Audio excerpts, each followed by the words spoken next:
meus caros, tudo bem com vocês? Meu nome é Tiago Adjuto, eu sou professor de compreensão de texto, interpretação de língua portuguesa da Liga dos Professores e do Único Educacional, e eu estou aqui em mais um vídeo para a gente abordar hoje um assunto que também é um grande fantasma para a maioria dos alunos, que é interpretação, leitura e interpretação de poemas, gente.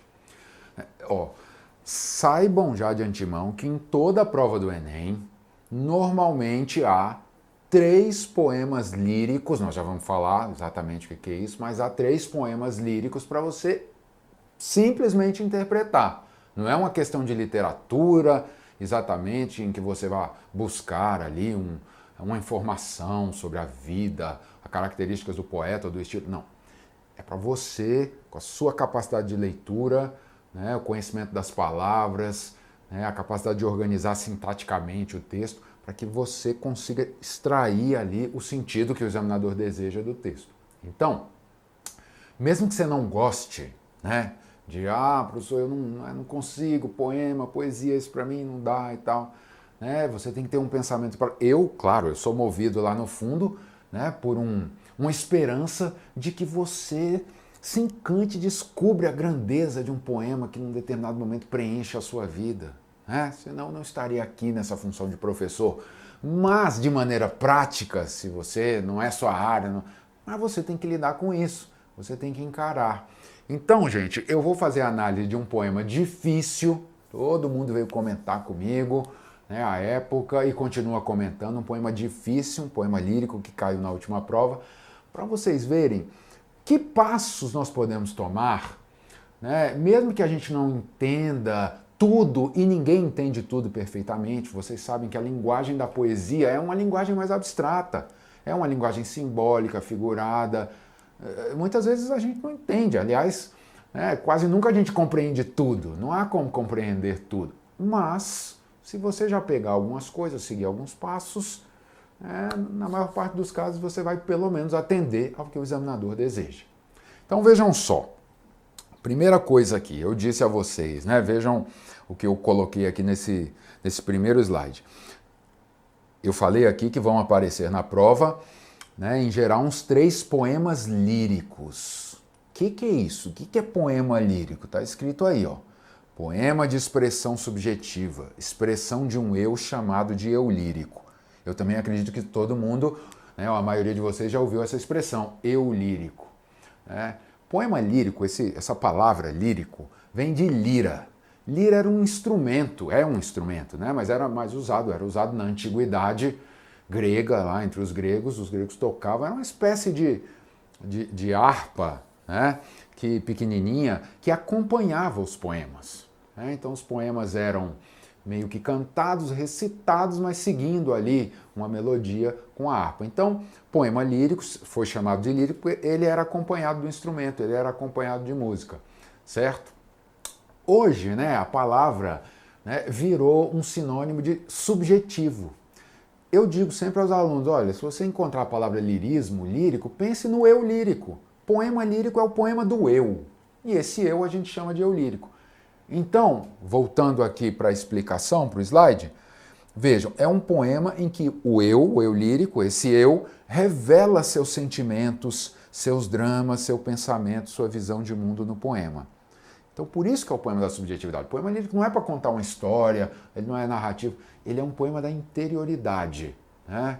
Vai haver ali um eu lírico, enfim, revelando alguma coisa sentimental, ou simplesmente uma visão de mundo, opiniões, fazendo uma reflexão. Tudo bem? Na prova do ano passado, aconteceu algo que, vou colocar aqui, ó, vejam só, caiu este poema aqui, Retrato de Homem, aconteceu algo que já, né, se tornou característico do Enem, que é a escolha de poemas líricos de autores contemporâneos. Autores, o que a gente chama de autores contemporâneos, gente, ou de literatura contemporânea? A literatura de depois no modernismo. Quer dizer, do modernismo para cá, até hoje. O que é muita coisa, claro, tem muita coisa diferente, mas a gente dá esse nome bem geral de literatura contemporânea. A questão é a seguinte, quando cai literatura contemporânea, Aí é que normalmente a gente não tem, né, pelo menos os alunos em geral, não tem muita referência sobre o escritor, características do escritor, né? A produção contemporânea é muito diversificada, não há um conjunto de princípios que reúna, né, a produção literária contemporânea, os poemas. Então, de fato, é uma interpretação pura de texto. Quer dizer, você depende da sua capacidade de leitura. Aqui, este poema, vejam aí, ó, esse poema Retrato de Homem, que caiu na prova de 2020, na última prova, é de uma poeta ou poetisa, né, mineira, Laís Correia de Araújo, que é, né, ela já falecida, mas é uma poeta que escreveu, né, já depois do modernismo. Então ela já está aqui mais próxima da gente, de maneira que não tem muito. Às vezes você tem como recorrer, né? Se é um poeta mais conhecido, se cai um Manuel Bandeira, um Carlos Drummond de Andrade, que aliás, Drummond, né, o poeta, o escritor brasileiro que mais caiu no Enem, né? Fique atento a isso, né? Se você não tem uma boa noção de Drummond aí. Mas enfim, quando cai um escritor que a gente estuda, né, até o modernismo, que é o que a gente vê na escola ali, essas informações podem até nos ajudar. Mas quando cai alguém contemporâneo, como eu estava dizendo, é muito mais dependente da nossa leitura. Então vejam, eu vou seguir aqui os nossos passos de sempre, né, o que eu tenho dito aí nos outros vídeos, vocês já viram, que é o seguinte: ler o enunciado primeiramente, antes do próprio texto da questão. O enunciado aqui então diz: no poema, a descrição lírica do objeto representado é orientada por um olhar que... Gente, valorizem o enunciado. Esse enunciado curtinho desse jeito nos traz uma coisa que vai ser importante. Sabem por quê? Porque esse poema, ele é muito subjetivo, muito abstrato, cheio de imagens, mas o enunciado nos falou uma coisa, que esse poema traz a descrição, vamos ver de novo aqui, ó, a descrição lírica, porque está num poema lírico, né, do objeto representado. Tem uma descrição de um objeto aí. Isso já é uma ajuda. Quando a gente vai para o poema, eu vou voltar aqui, ó, quando a gente volta para o poema, olhem o título do poema. E outra coisa, hein, não passem assim apressadamente pelo título, hein? Muitos alunos vão ler os poemas e passam batido pelo título, quer dizer, não dão importância ao título. Muitas vezes a chave, ou uma chave importante de leitura do poema está no título. O título aí é Retrato de Homem. O enunciado já me disse que é a descrição de um objeto. O título está dizendo, é um retrato de um homem. Opa, então é a descrição, esse objeto aí é esse homem. Agora, vocês vão ver pela leitura que não tem um homem aqui concreto, assim, que a gente... é a descrição, é o retrato, esse homem é alto, usa óculos, é assim, assado. Não é. São imagens simbólicas das quais a gente tem que tirar características que nós vamos atribuir a esse homem. Então, vamos fazer a leitura aqui, né? Olhem aqui, né? Aqui nós vamos ficar muito no texto, vejam só. Vou ler aqui o poema, né, estrofe por estrofe.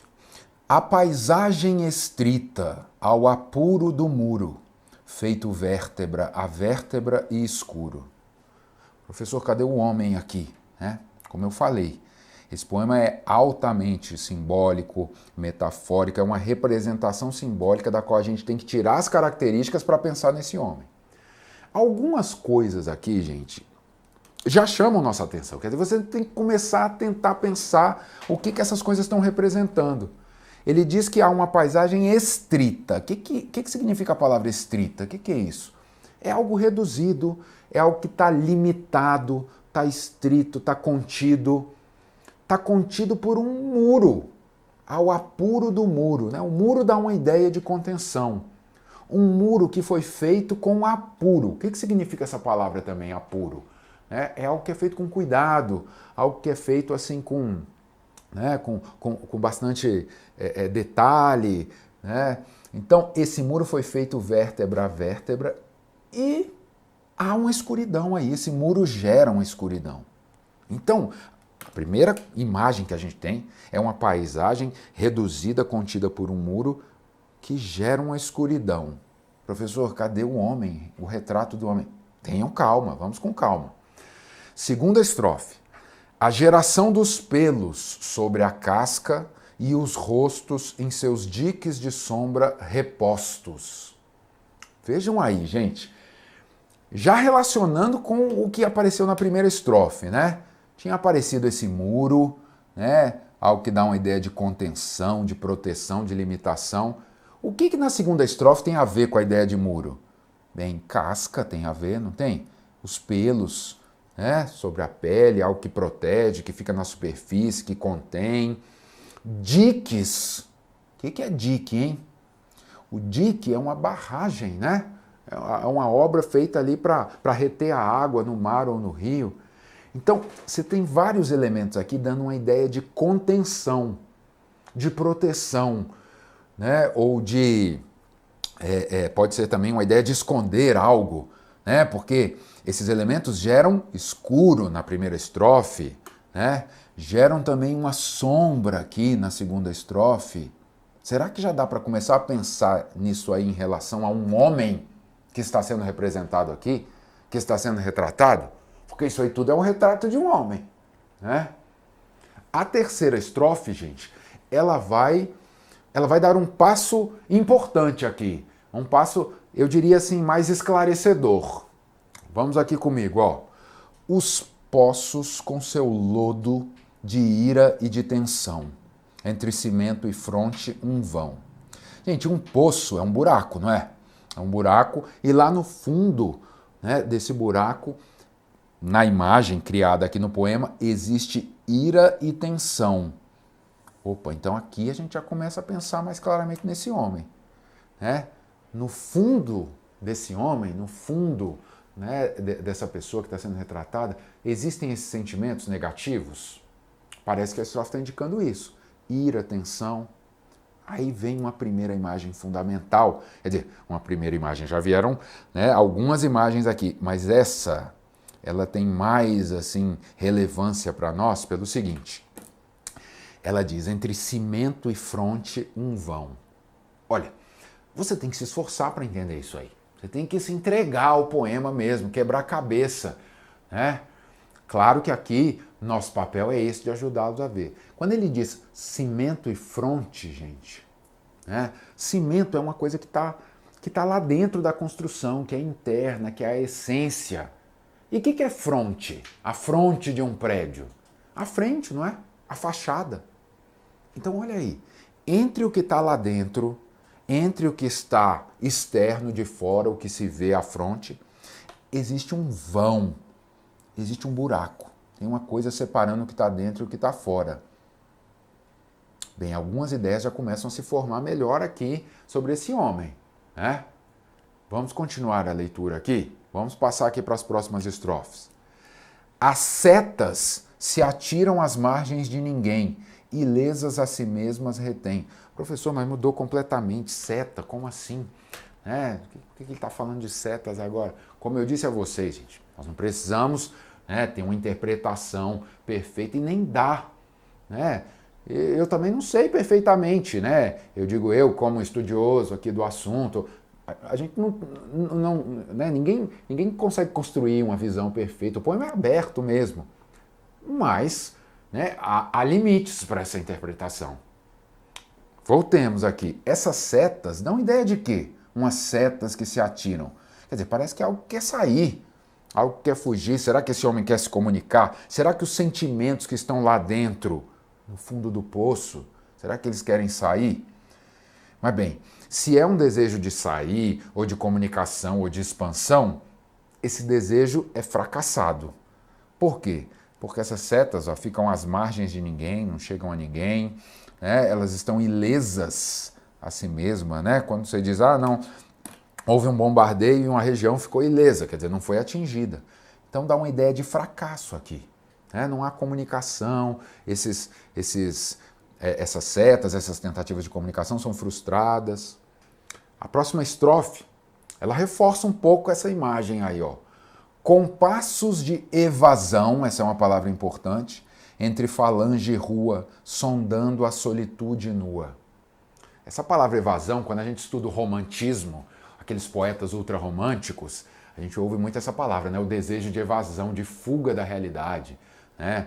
Seja, enfim, a fuga para o passado, a fuga, né, por uma vida, né, assim, intensa, devassa, né, a fuga para a morte, né? Os poetas românticos falavam muito nisso, em evasão, né? Este homem, então, que a gente começa a enxergar aqui no poema, gente, vamos voltar aqui para o texto, ele, né, ele também, enfim, de alguma maneira, parece que ele quer colocar coisas para fora, parece que ele quer se comunicar, ele quer buscar uma fuga. Quando aparece essa imagem aí entre falange e rua, né, falange, quer dizer, falange é um grupo dentro de uma tropa, né? É um grupo dentro de um exército, mas dá uma ideia de conjunto de pessoas que se associa à rua. Parece que esse homem, quando está no meio das pessoas e da rua, né, é como se ele ali quisesse, né, colocar para fora, entrar em contato com os outros. Isso tudo fica em torno da solidão que ele sente, mas ele não consegue então colocar para fora. E aí vem a estrofe final, que eu acho que é a imagem que realmente nos ajuda a resolver a questão assim de fato, mas ela reforça coisas que nós já vimos. Porque vejam aí o que diz a última estrofe. E na armadura de coisa salobra, um só segredo. A polpa toda é fruição de medo. Olha, a gente falou de muro, não foi? No poema, falamos de casca, falamos de pelo, falamos de diques, de vários elementos de proteção, de contenção, de limitação. Aqui aparece mais uma imagem reforçando isso. Qual é essa imagem? A armadura, não é? Olha aí, ó. Então, esse homem parece que ele se protege, não é?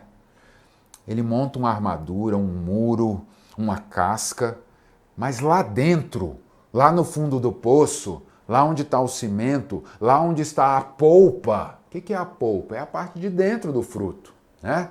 É a parte comestível lá dentro, né? Mesmo, sob a casca. Lá dentro, olhem de novo o texto aí, o que esse homem está sentindo? Medo, medo, ira, tensão, sentimentos negativos. Só que parece que ele não quer revelar. Ele se fecha, ele põe uma armadura, né, entre a fronte, aquilo que aparece, né, a fachada e o interior, há um vão, como ele diz aí antes, né? Há, na verdade, uma separação entre a aparência, o que ele mostra, e a essência, o que está lá dentro. Vamos aqui às alternativas, olhem aí. A descrição, então, desse homem é orientada por um olhar que faz o quê? Gente, sabem qual é a palavra que resolve para mim essa questão? O que você tem que olhar e falar, opa, tá aqui. Com base em tudo isso que a gente disse, é esse adjetivo aqui, ó, aparente. Porque esse poema, vocês viram aí, é um poema sobre um conflito entre a aparência, o muro, a casca, o que está na frente e a essência. Então, voltem aqui para a letra A. Então, essa descrição do objeto é representada por um olhar que desvela, que revela, sentimentos de vazio e angústia sob a aparente austeridade. O que é austeridade, gente?